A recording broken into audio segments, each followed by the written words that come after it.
மட்டும் கண்டால் கடவுள் தெரியாது. கடவுள் மட்டும் கண்டால் கல்லடி தெரியாது.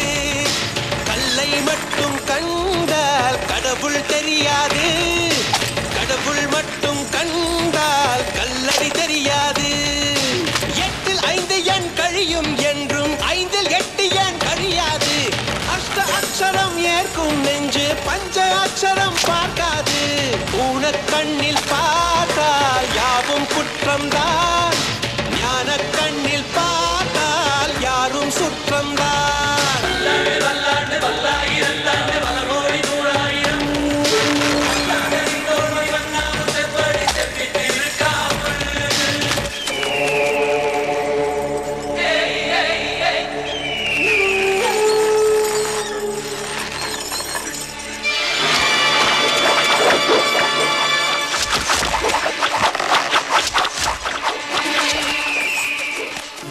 இல்லை என்று சொன்ன பின்பும் இன்றியமையாது.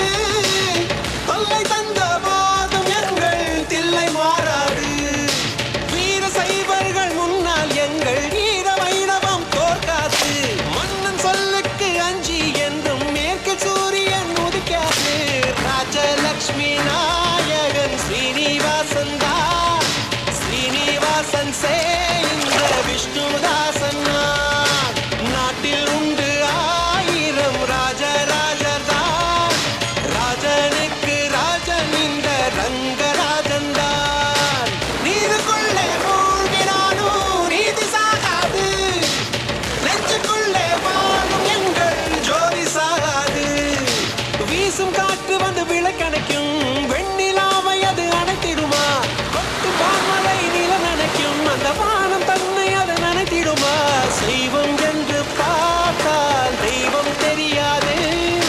தெய்வம் என்று பார்த்தால் சமயம் கிடையாது.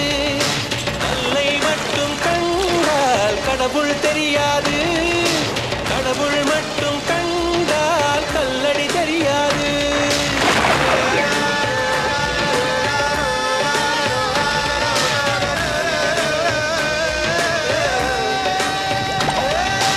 எல்லாருக்கும் நீங்க எல்லாருமே கேள்விப்பட்ட பக்த பிரகலாதனோட கதைய சொல்ல போறேன். பழங்காலத்துல இரண்யகசிபுன்ற ராஜா இருந்தாரு. அவரு அசுரர்களோட ராஜா. மனிதர்களாலும் மிருகத்தாலும் ஆயுதத்தாலும் திவ்ய அஸ்திரங்களாலும் வானத்திலும் பூமியிலும் தனக்கு மரணமே நிகழக்கூடாது என்று வரத்தை பெற்றுக்கொண்டார் இரண்யகசிபு. இரண்யகசிபுக்கு தான் தான் இந்த உலகத்தோட எஜமான்னு நினைப்பு. அவர் எல்லாரையும் கொடுமைப்படுத்தி சித்திரவதை பண்ணிட்டு இருந்தாரு. அவரு நாத்திகவாதியும் கூட. கடவுளை கும்பிடவே மாட்டாரு. ராஜாக்கும் ராணிக்கும் ஒரு ஆண் குழந்தை பிறந்தது. அந்த குழந்தை பேரு பிரகலாதன். பிரகலாதன் விஷ்ணு பகவானோட தீவிர பக்தர். பிரகலாதா, உண்மையை சொல். யார் நீ? சுஷ்டியிலே அனந்த கோடி ஜீவராசிகளிலே நானும் ஒருவன். இல்லை, நீ மரணதேவன். அது வெறும் பிரமை. இருக்கட்டும்.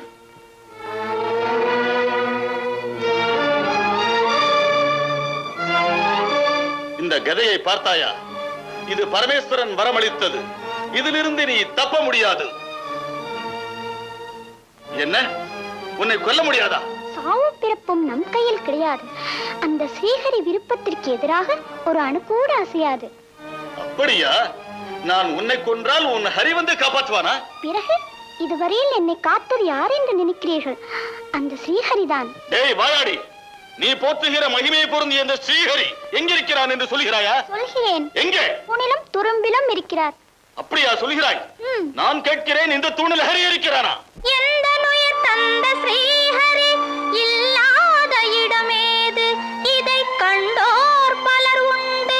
துரும்பிலே பெரிய தூணிலே நிறைந்தவனே என்று அறிவாய் நீ இன்றே.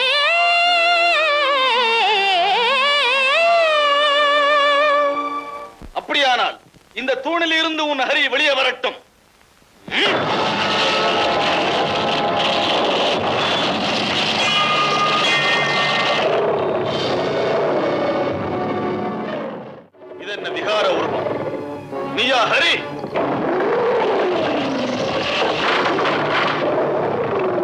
வாழ்க மகனே வாழ்க.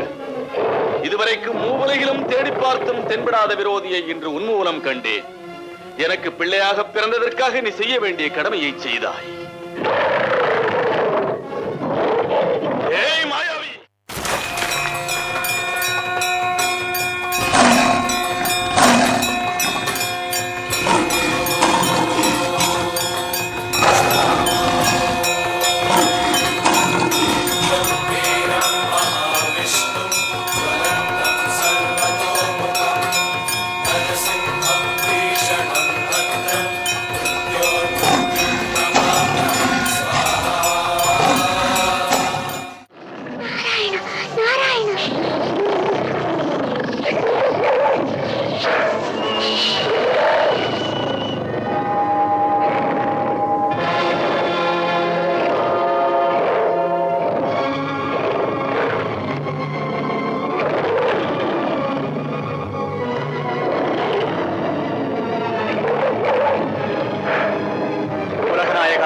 தங்கள் உக்ர நரசிம்ம உருவத்தை மாற்றிக்கொண்டு சாந்தி அடையுங்கள் சுவாமி, சாந்தி அடையுங்கள்.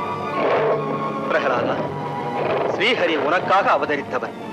நீ வேண்டினால் மன்னித்து விடுவார். சாந்தி அடையும்படி பிரார்த்தித்து